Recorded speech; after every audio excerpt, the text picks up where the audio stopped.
Assalamualaikum warahmatullahi wabarakatuh. Di sini saya dan teman saya akan menjelaskan sedikit tentang Summerhill School yang didirikan oleh Alexander Sutherland Neill. Baik, sebelumnya perkenalkan, nama saya Alawin Abita Mudaningrum dengan NIM 230402005. Baik, sebelum kita membahas tentang Summerhill School, kita membacakan biografi tentang Alexander Sutherland Neill. Alexander Sutherland Neill lahir pada tanggal 17 Oktober 1883 di Forfar, Angus, Skotlandia, dan sejak usia mudanya ia meniti karir sebagai guru di sekolah ayahnya. Neill wafat pada tanggal 22 September 1973 di Aldeburgh, Suffolk. Dia pernah beberapa kali menjadi asisten guru, dan di usia 25 tahun ia meraih gelar MA pada bidang bahasa Inggris dan sastra Inggris di Universitas Edinburgh. Neill meriliskan buku pertamanya yang berjudul A Dominie's Walk pada tahun 1915 pada saat Neill memangku jabatan kepala sekolah di sebuah sekolah Skotlandia. Selanjutnya, di umurnya yang ke-36 tahun, Neill memulai kerja yang besar, yakni bersama beberapa orang mendirikan sekolah internasional di Hellerup-Dessern, Jerman, yang kemudian dipindahkan ke Sonntagburg, Austria. Summerhill dikenal luas pertama pada 1930-an di Inggris, dan selama sekian lama Neill didaulat untuk menjadi pembicara di mana-mana. Pada 1960-an, karya Neill Summerhill terjual 2 juta eksemplar, persis seperti merebaknya kasus peradilan, dan sekolah itu semakin menjadi perbincangan di berbagai tempat dan mendorong pembuatan peraturan-peraturan baru. Selanjutnya, Neill juga merupakan seorang penulis yang produktif sesama hidupnya. Neill menulis sebanyak 21 buku dan beratus artikel tentang pendidikan bagi anak. Buku-buku Neill antara lain yaitu The Booming of a Bunkie, A History 1919, The Problem Parent 1932, The Dreadful School 1937, The Free Child 1953, Freedom Not License 1966, Talking of Summerhill 1967, Nail Orange Peel 1972, The New Summerhill Penguin Education, Neill Letter for Summerhill, The Last Man Alive, A Story for Children from the Age 7 to 70, Talking of Summerhill, The Charm of Teaching Children. Selanjutnya, kita memasuki bab Summerhill School. Summerhill School didirikan pada 1921. Sekolah ini terletak di kota Leiston, Suffolk, sekitar 160 km dari London. Dua kata yang paling pas untuk melukiskan sekolah ini adalah anak-anak. Summerhill yang sekarang pada dasarnya masih sama dengan Summerhill saat didirikan pada 1921. Prinsip sekolah bagi para siswa dan staf: bebas untuk belajar dan mangkir, bebas untuk bermain selama berhari-hari atau berminggu-minggu ataupun bertahun-tahun, bebas dari indoktrinas agama, moral atau politik, bebas dari pembentukan karakter. Selanjutnya, Summerhill ini telah membuktikan bahwa kepada dunia, sekolah telah menghilangkan ketakutan siswa terhadap guru, yang lebih penting lagi ketakutan terhadap hidup. Di Summerhill ini, Neill mencoba menetapkan eksperimen pendidikan tanpa paksaan dan tanpa tekanan terhadap para murid. Neill terpengaruh oleh pemikiran pembaru sebelumnya, yakni Homer Land. Ia juga menyerap ide-ide Sigmund Freud lewat tafsiran Wilhelm Reich.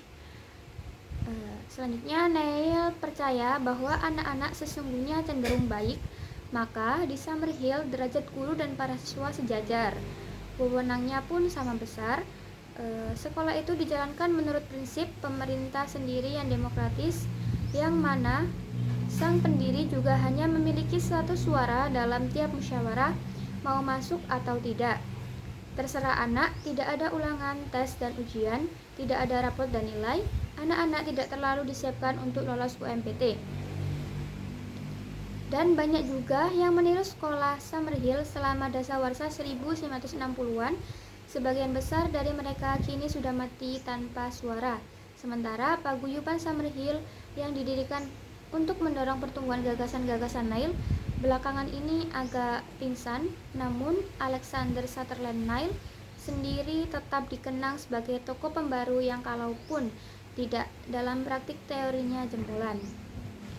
Kelemahan Summerhill ini bagi anak-anak perempuan ini adalah tempat bebas untuk bermain dan belajar tergolong tempat yang banyak disukai oleh anak laki-laki seperti bengkel sepeda, bengkel kayu, dan bengkel logam. Selanjutnya adalah pendidikan menurut Neil. Menurut Neil, sekolah yang menyuruh anak-anak duduk tenang di bangku mempelajari bidang-bidang studi yang paling tak berguna adalah sekolah yang buruk. Ia hanya baik bagi orang-orang yang percaya pada sekolah semacam itu. Hanya baik buat warga negara yang tidak kreatif, yang ingin agar anak-anaknya tidak kreatif, yang ingin agar anaknya patuh dan bungkuk-bungkuk supaya cocok masuk ke peradaban yang tolak ukur suksesnya adalah uang. Pendidikan menurut Neil: A. Kebebasan dan kemerdekaan peserta didik. Neil menempatkan peserta didik sebagai individu yang merdeka dan harus dimerdekakan. Neil memberi kebebasan sepenuhnya kepada siswa, membiarkan anak-anak bebas mencari diri mereka sendiri. Gas-gasan kebebasan yang diberikan Neil kepada para siswanya tidak ada aturan yang sepenuhnya mengikat dan paten, tetapi aturan dibuat berdasarkan kesepakatan siswa. Selain itu, Neil menekankan konsep kebahagiaan terhadap peserta didik. Neil menilai konsep kebahagiaan dengan cara memberi kebebasan terhadap anak adalah paling efektif terbukti menurut Neil. Selain itu, mengamati Summerhill School, jarang sekali dijumpai anak-anak yang tidak sekolah karena sakit. Hal ini termasuk penerapan kebahagiaan. Ketika secara batin seorang anak bahagia, ia sehat pula secara jasmani.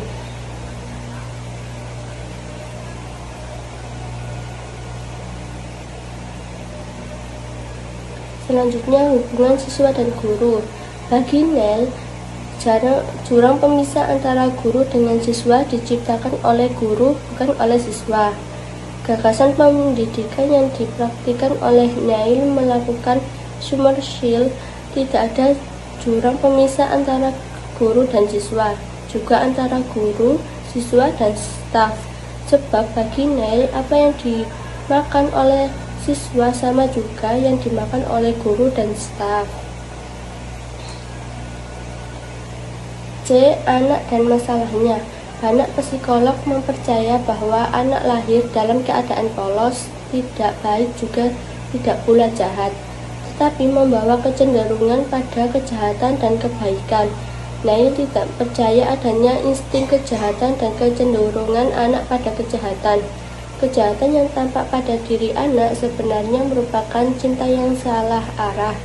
Anak-anak yang dianggap jahat berusaha mencari kebahagiaan. Neil menduga ketidakbahagiaan mereka di rumah dan di sekolah menjadi akar penyebab sikap antisosial bagi mereka. Selanjutnya yaitu pandangan Summerhill tentang agama. Agama mengajarkan jadilah orang yang baik, maka engkau akan bahagia. Tetapi peribahasa mengatakan sebaliknya, bahagialah maka engkau akan menjadi orang yang baik.